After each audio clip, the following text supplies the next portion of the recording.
ಇದು ಬೆಂಗಳೂರಿನ ಪರಿಸ್ಥಿತಿ. ಆದ್ರೆ ಇನ್ನ ರಾಜ್ಯದ ಬೇರೆ ಬೇರೆ ಜಿಲ್ಲೆಗಳ ಪರಿಸ್ಥಿತಿ ಏನು ಅಂದ್ರೆ ಧಾರವಾಡದಲ್ಲೂ ಕೂಡ ಪ್ರಮುಖವಾಗಿ ಆಟೋ ಚಾಲಕರ ಪರದಾಟ ಮುಂದುವರಿತಾ ಇದೆಯಂತೆ. ಇಷ್ಟು ದಿನಗಳ ಕಾಲ ಇಡೀ ರಾಜ್ಯದಾದ್ಯಂತ ಕಮರ್ಷಿಯಲ್ ಸಿಲಿಂಡರ್ ಸಿಗ್ತಾ ಇರಲಿಲ್ಲ. ಈಗ ಆಟೋ ಚಾಲಕರ ಸರದಿ. ಎಲ್ಪಿಜಿ ಸಿಗದೆ ಚಾಲಕರ ಪರದಾಟ ಧಾರವಾಡದಲ್ಲಿ ಮುಂದುವರಿತಾ ಇದೆ. ಹುಬ್ಬಳ್ಳಿ ಧಾರವಾಡ ಅವಳಿ ನಗರದಲ್ಲಿ 12ಕ್ಕೂ ಹೆಚ್ಚು ಎಲ್ಪಿಜಿ ಬಂಕ್ ಕಂಪ್ಲೀಟ್ ಆಗಿ ಬಂದ್ ಆಗಿದೆ, ಸ್ಟಾಕ್ ಇಲ್ಲ ಅಂತ.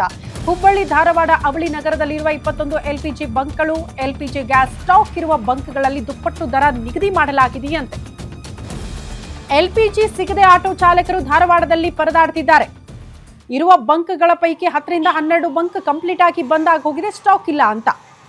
21ಕ್ಕೂ ಹೆಚ್ಚು ಬಂಕ್ಗಳಿದ್ರೂ ಕೂಡ ಅದರಲ್ಲಿ 10 ಕ್ಲೋಸ್. ಅಂದ್ರೆ ಇರುವ 10 ಬಂಕ್ಗಳಲ್ಲಿ ಆಟೋ ಚಾಲಕರು ಕ್ಯೂ ನಿಂತ್ಕೊಳ್ಬೇಕಾದಂತಹ ಪರಿಸ್ಥಿತಿ. ಅಲ್ಲೂ ಕೂಡ ಕ್ಯೂ ನಿಂತರೂ ಸಿಗ್ತಾ ಇಲ್ಲ ಅಂತ ಆಟೋ ಚಾಲಕರ ಆಕ್ರೋಶ. ಈ ಬಗ್ಗೆ ಮತ್ತಷ್ಟು ಡೀಟೇಲ್ಸ್ ಅನ್ನ ಕೊಡೋದಕ್ಕೆ ನಮ್ಮ ಪ್ರತಿನಿಧಿ ಶ್ರೀಧರ್ ನೇರ ಸಂಪರ್ಕದಲ್ಲಿ ಜಾಯಿನ್ ಆಗ್ತಿದ್ದಾರೆ. ಶ್ರೀಧರ್, ಧಾರವಾಡದಲ್ಲೂ ಕೂಡ ಆಟೋ ಚಾಲಕರ ಪರದಾಟ ಅಂತ ಕೇಳ್ತಾ ಇದೀವಿ.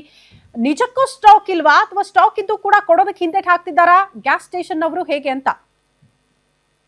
ಖಂಡಿತ ಸೃಷ್ಟಿ, ಈಗಾಗಲೇ ಮಧ್ಯಪ್ರಾಚ್ಯದ ಯುದ್ಧದ ಹಿನ್ನೆಲೆ ಈಗಾಗಲೇ ಹಲವಾರು ರೀತಿಯಾಗಿ ಸಮಸ್ಯೆಗಳನ್ನ ರಾಜ್ಯ ಎದುರಿಸ್ತಿರುವಂತದ್ದು. ಇದರೊಟ್ಟಿಗೆ ಆಟೋ ಎಲ್ಪಿಜಿ ಕೂಡ ಈಗಾಗಲೇ ಹಲವಾರು ದಿನಗಳಿಂದಲೂ ಕೂಡ ಸ್ಟಾಕ್ ಇಲ್ಲ ಅನ್ನೋ ಒಂದು ಮಾಹಿತಿ ಕೂಡ ಬರ್ತಾ ಇತ್ತು. ಆದ್ರೆ ಇತ್ತೀಚಿನ ದಿನಗಳು ಅಂದ್ರೆ ಕಳೆದ 2-3 ದಿನಗಳಿಂದ ಕೂಡ ಧಾರವಾಡ ಮತ್ತು ಹುಬ್ಬಳ್ಳಿ ನಗರದಲ್ಲಿ ಒಟ್ಟು 21 ಎಲ್ಪಿಜಿ ಗ್ಯಾಸ್ ಏಜೆನ್ಸಿ ಇದೆ. ಆದ್ರೆ ಅವೆಲ್ಲವೂ ಕೂಡ ಈಗ ಸದ್ಯಕ್ಕೆ ಬಂದ್ ಆಗಿರುವಂತದ್ದು. ಯಾಕಂತಂದ್ರೆ ಈಗಾಗಲೇ ನಿನ್ನೆ ಮೊನ್ನೆಗೆ ಹೋಲಿಸಿದ್ರೆ ಇವತ್ತು ಕಂಪ್ಲೀಟ್ ಆಗಿ 21 ಕೂಡ ಅವಳಿ ನಗರದ ಎಲ್ಲ ಕೂಡ ಬಂಕ್ಗಳು ಕೂಡ ಬಂದ್ ಆಗಿರುವಂತದ್ದು. ಇದರಿಂದ ಈಗ ಆಟೋ ಚಾಲಕರು ಒಂದ್ ರೀತಿಯಾಗಿ ಪರದಾಟವನ್ನ ಮಾಡ್ತಾ ಇದ್ದಾರೆ. ಯಾಕಂತಂದ್ರೆ ದಿನನಿತ್ಯವೂ ಕೂಡ ಹೊಟ್ಟೆಪಾಡಿಗೆ ದುಡಿಯುವಂತ ಆಟೋಗಳು ಈಗಾಗಲೇ ಎಲ್ಲವೂ ಕೂಡ ಮನೆ ಮುಂದೆ ನಿಂತಿರುವಂತದ್ದು. ಅದನ್ನೇ ನಂಬಿರುವಂತ ಆಟೋ ಚಾಲಕರು ಈಗ ಏನ್ ಮಾಡ್ಬೇಕಪ್ಪ ಅನ್ನೋದನ್ನು ಕೂಡ ಸದ್ಯಕ್ಕೆ ಅವರು ಕೂಡ ತೋರಿಸ್ತಾ ಇಲ್ಲ. ಯಾಕಂತಂದ್ರೆ ಹಲವಾರು ದಿನಗಳು ಕೂಡ ಅದನ್ನೇ ನಂಬ್ಕೊಂಡ್ ಬಂದಿದ್ರು. ಅಷ್ಟೇ ಅಲ್ಲದೆ ಈಗ ಪೆಟ್ರೋಲ್ ಅನ್ನ ಹಾಕ್ಸೋದು ಅಥವಾ CNG ಅನ್ನ ಹಾಕ್ಸೋದಾದ್ರೆ ಅದು ದುಪ್ಪಟ್ಟಾಗುತ್ತೆ. ಆದ್ರೆ LPG ಆದ್ರೆ ಒಂದ್ ಲೆಕ್ಕಕ್ಕೆ ಅವ್ರಿಗೆ ಎವರೇಜ್ ಕೂಡ ಆಟೋಗಳಿಗೆ ಜಾಸ್ತಿ ಇತ್ತು. ಈ ನಿಟ್ಟಿನಲ್ಲಿ LPG ಗಳನ್ನೇ ಹೆಚ್ಚು ಮೊರೆ ಹೋಗಿದಂತ ಆಟೋ ಚಾಲಕರು ಇದೀಗ ಮತ್ತಷ್ಟು ಪರದಾಟವನ್ನ ಮಾಡುವಂತ ಸ್ಥಿತಿ ಇದೆ. ಒಂದಿಷ್ಟು ಭಾಗದಲ್ಲಿ 1 ಅಥವಾ 2 ಬಂಕ್ಗಳಲ್ಲಿ ಏನಾದ್ರೂ LPG ಸ್ಟಾಕ್ ಇದ್ದಂತ ವೇಳೆಯಲ್ಲಿ ಅದು